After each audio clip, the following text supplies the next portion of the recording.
Assalamualaikum warahmatullahi. Halo sob, bertemu lagi dengan channel VBP Movies. Saya akan menceritakan ringkasan film secara point by point. Sebelum itu, jangan lupa untuk subscribe ya, supaya channel ini bisa berkembang dan bisa memberikan pencerahan untuk Anda pecinta film.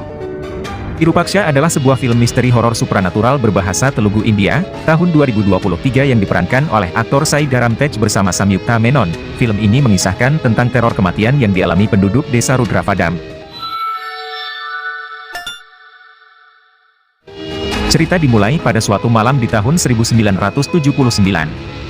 Seorang lelaki melakukan sebuah ritual ilmu hitam untuk kesembuhan istrinya dengan menjadikan seorang anak perempuan sebagai tumbalnya. Kemudian seluruh penduduk desa mengepung rumah itu dan menyeret mereka ke tengah desa.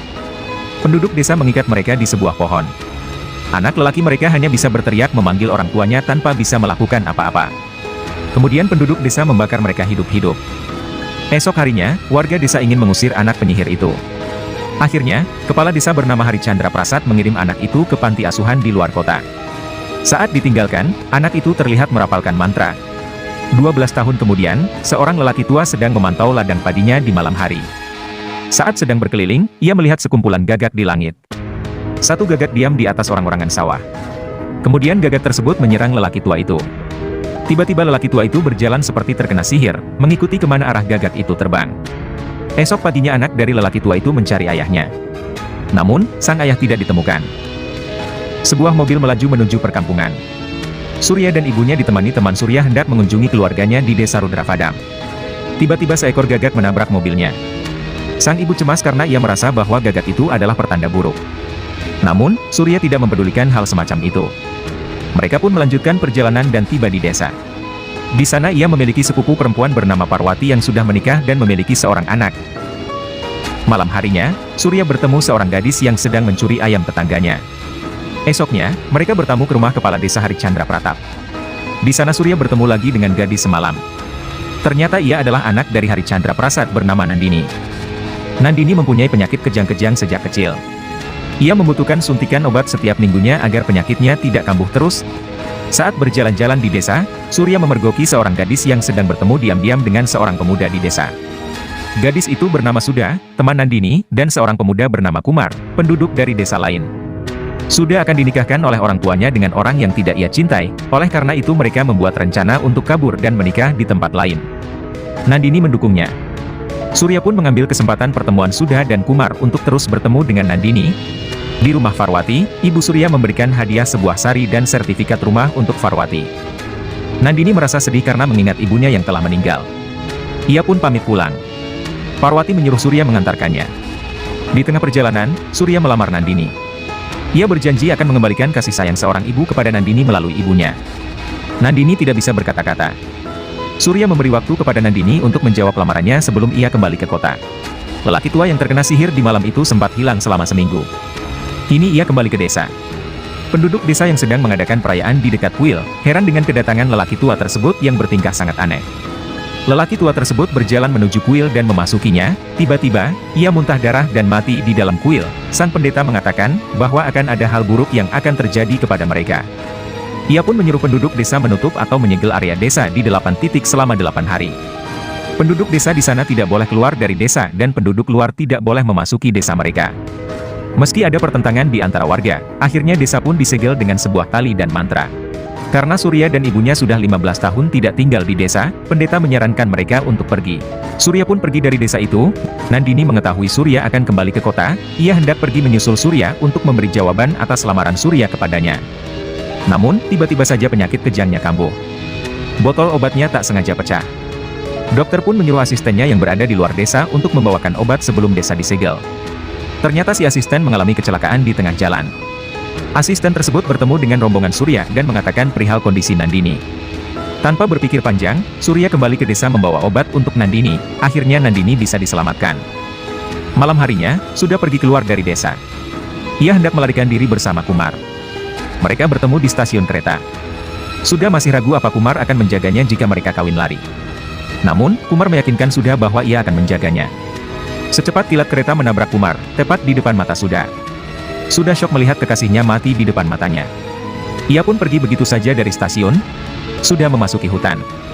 Ia menemukan sarang lebah yang besar, kemudian membenamkan wajahnya di sarang tersebut hingga seluruh lebah mengerumuni seluruh wajah dan kepalanya. Esok harinya, Nandini menemui Surya. Ia memberikan kalung kenangan ibunya kepada Surya. Di malam hari, Parwati sedang bermain dengan anaknya. Tiba-tiba terdengar suara di dekat rumahnya. Ia pun menghampiri sumber suara tersebut. Parwati melihat seorang pengantar susu bernama Suri bertingkah aneh sambil membawa celurit. Saat Parwati bertanya padanya, Suri menggorok lehernya sendiri di depan mata Parwati. Parwati syok dan berteriak. Penduduk desa menghampiri Parwati. Suami Parwati membawanya pergi dari sana. Setelah kematian Suri, Parwati jadi bertingkah aneh.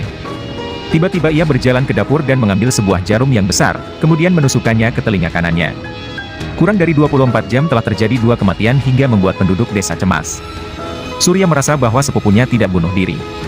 Sedangkan pendeta merasa ada salah satu penduduk desa yang melewati garis batas yang ditentukan. Harichandra Prasad menyuruh salah satu penduduk memeriksa semua orang yang ada di desanya. Ayah Sudha pun khawatir karena sudah pergi dari rumah. Ia merahasiakan hal tersebut karena takut membuatnya kehilangan muka. 2 orang yang meninggal pun dibawa ke rumah kosong di pinggir desa untuk dikremasi. Setelah kremasi selesai, seorang pertapa datang memperingatkan penduduk desa tentang bahaya yang sedang mengintai mereka. Penduduk desa tidak mempercayainya. Surya merasa ada yang janggal dari kematian Parwati. Karena Parwati menusuk telinga kanannya, sedangkan rasa sakit yang sering ia rasakan justru di telinga kirinya. Surya pun mengajak dokter untuk menyelidikinya. Akhirnya ia dan dokter menemukan sepeda Suri yang tenggelam ke dalam lumpur. Tidak jauh dari tempat itu, Surya menemukan satu mayat lagi, yaitu mayat Sudha yang telah membusuk. Surya tahu bahwa Sudha telah melewati batas desa, ia pun mencari tahu keberadaan Kumar. Ternyata Kumar pun sudah meninggal. Akhirnya ia mulai memahami apa yang terjadi dan menceritakannya kepada pendeta. Kumar mati di depan Sudha. Sudha mati di depan Suri. Suri mati di depan Parwati. Kini yang harus dicari tahu siapa yang melihat kematian Parwati untuk mencegah korban berikutnya. Setelah mengingat-ingat, ternyata Nandinilah yang melihat Parwati bunuh diri. Surya pun langsung pergi mencari Nandini. Ia menemukan Nandini melompat ke dalam sumur. Surya pun menyelamatkannya. Surya membawa Nandini ke rumahnya. Tidak berapa lama, penduduk desa pun berkumpul di rumah Harichandra Prasad. Pendeta mengatakan, akibat sudah melanggar batas area, kekuatan pelindung dari batas tersebut telah hilang, hingga menyebabkan roh jahat yang berasal dari penyihir yang mati dibakar itu muncul dan ingin menuntut balas. Surya dan dokter pergi ke rumah tua untuk mencari petunjuk. Di sana mereka menemukan sebuah buku tentang mantra yang mirip dengan apa yang sedang dialami penduduk desa saat ini. Surya mencurigai anak laki-laki dari sang penyihir yang dibawa ke panti asuhan 12 tahun yang lalu. Kemungkinan besar, anak tersebutlah yang membuat semua kekacauan di desa. Sementara itu, pendeta menyuruh penduduk desa mengorbankan Nandini untuk menyelamatkan semua warga. Keputusan tersebut membuat penduduk desa terpecah menjadi 2. Penduduk desa hendak membawa Nandini untuk dikorbankan, namun Surya datang menyelamatkan. Surya mengatakan akan memberi solusi yang lain. Ia meminta kepada pendeta mengizinkannya pergi keluar dari desa untuk mencari anak dari sang penyihir.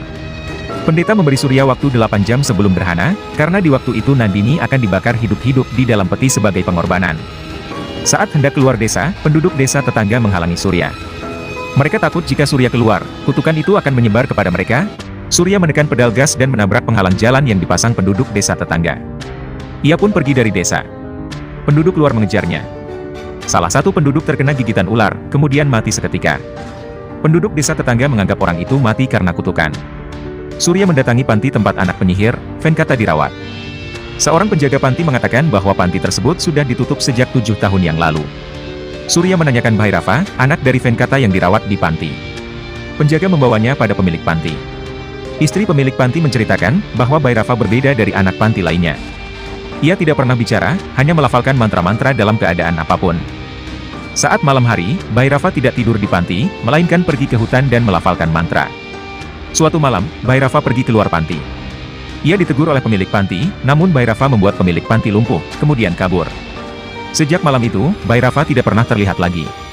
Surya mencari Bhairava ke hutan tempat Bhairava sering melafalkan mantra. Di hutan, ia melihat para petapa. Ia pun meneriakkan nama Bhairava, namun malah diserang para petapa tersebut. Seorang petapa baik muncul lagi. Petapa itu pun menunjukkan gua yang mungkin disinggahi Bhairava kepada Surya. Di dalam gua, Surya menemukan buku mantra. Petapa menerawangnya. Ternyata buku tersebut adalah dekrit asli desa Rudravadam. Selama ini pendeta menggunakan dekrit palsu untuk melindungi desa. Surya menduga, seseorang di desa membantu Bhairava meneror penduduk. Surya menemukan barang milik Bhairava. Ia menemukan kartu penduduk bernama Bhairava, namun wajahnya adalah wajah Kumar. Ternyata Kumar adalah Bhairava. Petapa menerawang tempat ritual Bhairava. Ia menemukan fakta bahwa Bhairava melakukan ritual bunuh diri untuk melakukan teror kepada warga. Akhirnya Surya memahami satu hal. Kumar sengaja mendekati Sudha dan bunuh diri di depannya, hingga teror bunuh diri itu menyebar pada penduduk desa. Tujuan Bhairava adalah membuat penduduk desa bunuh diri massal. Surya tidak memiliki banyak waktu. Ia harus menemukan orang yang membantu Bhairava dan membunuhnya, sebelum penduduk desa bunuh diri massal. Sementara itu, pendeta menginstruksikan penduduk untuk memasukkan Nandini ke peti mati, dan membawanya ke tengah desa untuk dibakar hidup-hidup, guna mencegah kutukan meluas. Seluruh penduduk pergi ke tengah desa, kecuali Harichandra Prasad. Surya dan Petapa pergi ke desa Rudrapadam.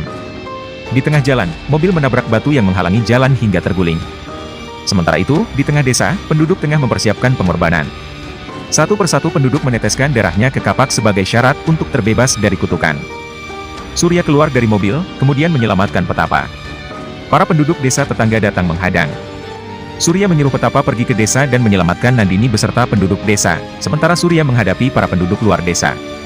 Surya menjelaskan kepada para penduduk luar, bahwa ia ingin menyelamatkan desa Rudrapadam yang terkena sihir, namun penduduk tidak mendengarkan dan terus menyerang Surya. Petapa membuka kuil dan membunyikan lonceng. Surya meledakkan mobil, kemudian lari ke dalam desa. Penduduk luar mengejarnya, namun mereka berhenti di batas luar desa. Surya dan Petapa pergi ke tengah desa dan memperingatkan pendeta, bahwa mereka dalam bahaya. Sayangnya, pendeta beserta seluruh penduduk Rudrapadam telah disihir, karena telah meneteskan darah mereka ke dalam lingkaran mantra. Petapa mencoba menguji kekuatan mantra dalam lingkaran. Saat Surya akan memasuki lingkaran, Petapa menahannya. Ia mengatakan bahwa mantra dalam lingkaran itu memiliki kekuatan yang besar, siapa yang masuk akan langsung hangus terbakar. Ia pun tidak bisa menandinginya. Petapa menyuruh Surya memperhatikan penduduk, siapa yang tidak hadir di sana. Surya mengetahui bahwa Harichandra Prasad tidak ada di sana. Ia pun pergi ke rumah Harichandra Prasad. Surya mencari Harichandra Prasad ke rumahnya. Surya mengeliling rumah Harichandra Prasad. Ia menemukan tempat rahasia di bawah tanah. Saat gerhana bulan total sudah pada titiknya, Nandini keluar dari peti seperti orang kerasukan. Petapa menahannya sekuat tenaga agar tidak keluar dari lingkaran mantra. Di ruang bawah tanah, Surya menemukan tempat yang dijadikan ritual. Tempat tersebut mirip seperti tempat yang dipakai oleh Bhairava. Surya menemukan sebuah foto lama keluarga Venkata. Saat membersihkan debu kaca foto tersebut, ia menemukan sebuah fakta yang membuatnya sedih hingga menangis. Surya menemukan Harichandra Prasad di salah satu ruangan. Ia pun menanyakan anggota keempat keluarga Venkata. Harichandra Prasad pun menjelaskan. Beberapa belas tahun lalu, setelah kejadian pembakaran Venkata dan istrinya, ia menemukan gadis kecil di rumah Venkata. Karena takut gadis tersebut akan dibunuh penduduk, Harichandra Prasad mengangkatnya sebagai anak. Gadis itu adalah Nandini. Harichandra Prasad meminta Surya menyelamatkan Nandini. Namun Surya berkata, justru penduduk desalah yang harus diselamatkan dari Nandini. Ternyata Nandinilah dalang dari malapetaka di desa Rudrapadam. Ia bekerja sama dengan kakaknya, Bhairava, untuk membalas dendam kematian orang tua mereka. Surya berlari ke tengah desa. Nandini membaca mantra dan menyihir gagak hingga terbakar. Gagak pun terbang ke arah pohon. Kemudian membakar pohon di tengah desa, tempat yang sama orang tua Nandini dibakar hidup-hidup. Penduduk desa berjalan mendekati pohon. Surya menarik akar pohon dan menjatuhkan beberapa penduduk, namun penduduk bangkit kembali dan melanjutkan langkah mereka. Surya mencoba memanggil Nandini. Nandini berhenti melafalkan mantra, penduduk pun berhenti melangkah. Surya mengatakan bahwa penduduk desa tidak bersalah, melainkan ayah Nandini yaitu Venkata yang bersalah. Nandini marah, ia mengatakan bahwa ayahnya tidak bersalah. Ibu Nandini menderita penyakit serius hingga mengalami kelumpuhan. Dokter mengatakan bahwa ibunya tidak akan sembuh, namun sang ayah tidak berputus asa. Venkata mempelajari ilmu gaib untuk menyembuhkan istrinya. Ia menarik kekuatan gaib ke dalam kalung dan memberikannya pada istrinya. Kalung tersebut memiliki fungsi untuk menangkal kekuatan jahat dengan kekuatan baik yang diserap oleh kalung tersebut. Untuk memindahkan penyakit dari istrinya, Venkata meminta mayat anak kecil ke petugas kamar mayat. Ia pun membawanya ke rumah. Venkata melakukan ritual gaib untuk menyembuhkan istrinya. Namun, penduduk mengira Venkata melakukan ritual ilmu hitam, kemudian menyeret mereka hingga membakarnya hidup-hidup. Nandini yang melihat peristiwa tragis tersebut shock, hingga akhirnya terkena epilepsi. Esoknya, ia melihat orang tuanya sudah menjadi abu. Ia pun mengambil kalung ibunya. Nandini berada di rumahnya selama 8 hari tanpa makan dan minum. Ia menunggu kakaknya datang, namun sang kakak tidak pernah muncul di hadapannya. Harichandra Prasad masuk ke rumah Venkata dan menyelamatkan hidup Nandini. Menginjak remaja, Nandini pergi ke rumah lamanya. Di sana ia bertemu Bhairava. Mereka pun berjanji akan membunuh seluruh penduduk desa Rudrapadam. Nandini dan Bhairava mempelajari mantra yang diberikan ayah mereka untuk menghancurkan desa. Nandini pun mengubah catatan dalam dekrit yang diyakini oleh penduduk desa agar tujuan mereka tercapai. Nandini berencana menjadikan desa Rudrapadam sebagai kuburan. Namun, Surya mengatakan, tujuan Venkata mempelajari ilmu gaib itu bukan untuk membunuh manusia, melainkan untuk menyelamatkan nyawa manusia. Penduduk desa melakukan kesalahan karena ketidaktahuan mereka, namun Nandini membuat kesalahan besar setelah mengetahui tujuan ilmu tersebut. Nandini bersikeras untuk membunuh penduduk desa, Surya pun tidak membiarkannya. Nandini menyuruh Surya pergi, namun Surya tidak akan pergi sebelum menyelamatkan penduduk desa. Roh Bhairava keluar dari tubuh Nandini dan mencoba menyerang Surya, namun kalung yang diberikan Nandini pada Surya menyelamatkannya dari serangan roh Bhairava. Dendam Nandini pada penduduk desa lebih besar dari cintanya pada Surya. Ia pun kembali melafalkan mantra, hingga penduduk desa kembali melangkah mendekati pohon api. Surya mengorbankan dirinya dengan menusuk perutnya. Darah memercik ke arah lingkaran mantra. Nandini pun keluar lingkaran dan mendekati Surya. Nandini berkata, kenapa Surya mau mengorbankan dirinya? Surya berkata, bahwa ia telah berjanji untuk menyelamatkan Nandini dan penduduk desa. Oleh karena itu ia melakukan pengorbanan. Nandini pun sadar dan memeluk Surya. Namun roh Bhairava dalam tubuh Nandini tidak membiarkannya. Ia pun melafalkan kembali mantra tersebut. Satu persatu penduduk desa melompat ke dalam api. Dengan terpaksa, Surya menusuk Nandini dengan pisau untuk menghentikannya melafal mantra. Roh Bhairava keluar dari tubuh Nandini. Para penduduk pingsan dan api di pohon pun padam. Surya meminta maaf pada Nandini karena harus menusuknya demi menyelamatkan penduduk desa. Tidak berapa lama, Nandini pun mati. Surya menangis sedih atas kematian Nandini. Nandini dikuburkan di depan rumahnya. Hari Chandra Pasat menangis karena kehilangan putrinya. Surya mengatakan kepada penduduk desa, kesalahan sebenarnya tidak dilakukan oleh Nandini, melainkan oleh penduduk desa karena kebodohan mereka. Ia meminta rumah Nandini dijadikan sekolah, agar penduduk desa menjadi pintar dan tidak melakukan kesalahan yang sama. Film selesai. Terima kasih sudah menonton tayangan ini sampai akhir. Jangan lupa subscribe, like, komen dan share, untuk ringkasan film lainnya yang tentunya lebih seru lagi. Sampai jumpa.